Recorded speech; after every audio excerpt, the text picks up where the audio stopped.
Friends అందరికీ మీరు చూస్తున్నది సరోజ బ్లాగ్ ఛానల్. నేనైతే ఇప్పుడు సేమియా చేయబోతున్నాను అన్నమాట.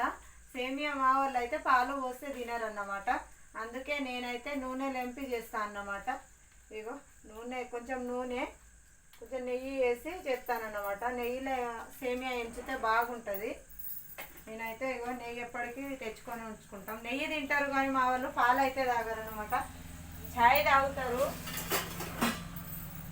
ప్లస్ నెయ్యిలో వేసి అన్ని పప్పు నెయ్యిలో వేసుకొని కూడా తింటారు. కానీ ఈ సేమియా అయితే దీంట్లో పాలలో వండితే తినరు. అందుకే నేనైతే ఇగో ఇప్పుడు 3 ప్యాకెట్ల సేమియా అయితే చేస్తాను.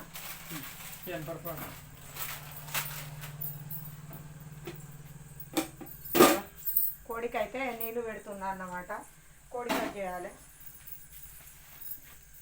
అట్లానే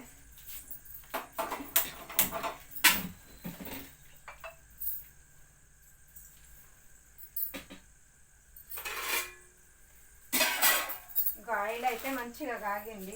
నెయ్యిను ఆయిల్ కొంచెం కాగినాక ఈ సేమియా అనేది అయితే నేనైతే ఇట్లనే చేస్తాను అన్నమాట. ఎవరైతే చేస్తారో ఒక్కొక్కరి వంట ఒక్కొక్కలాగా ఉంటుంది కదా.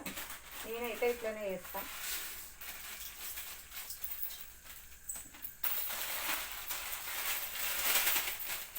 నలుగురు మనుషులం మేము. 3 ప్యాకెట్ల సేమియా అయితే చేస్తాను అన్నట్టు.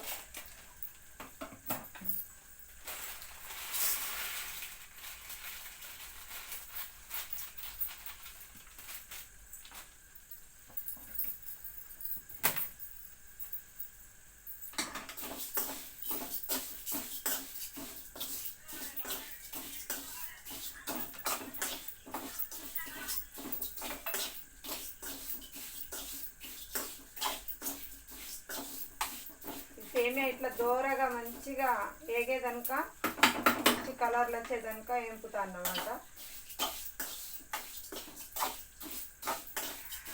చక్కెర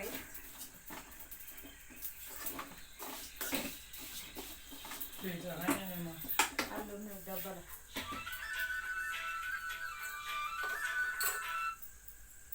రాజు ఇంకా ఇట్లా దూరగా అయితే ఎంపుతా అన్నమాట. ఎందుకంటే మనం పాలు పోస్తాం కదా, కొంచెం దూరగా ఎంపితే బాగుంటుంది. ఇక ఎంత మంచిగా మన బంగారం కలర్లు వచ్చింది. ఇంకో ఇలా అయితే కొంచెం వాటర్ పోసుకుంటాం. ఇప్పుడు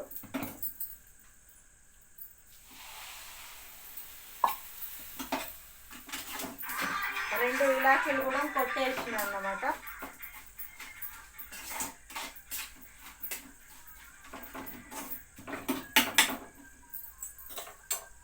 నాకైతే పాలలో తినడం చాలా ఇష్టం. కానీ మా పిల్లలు తినరు, మా సార్ కూడా తినాడు. అందుకే నేనైతే వాళ్ళ కోసమైనా వాటర్తోనే చేస్తాను. ఇక వాళ్ళు ఎట్లా తింటారో నేను అడ్జస్ట్ అవుతాను.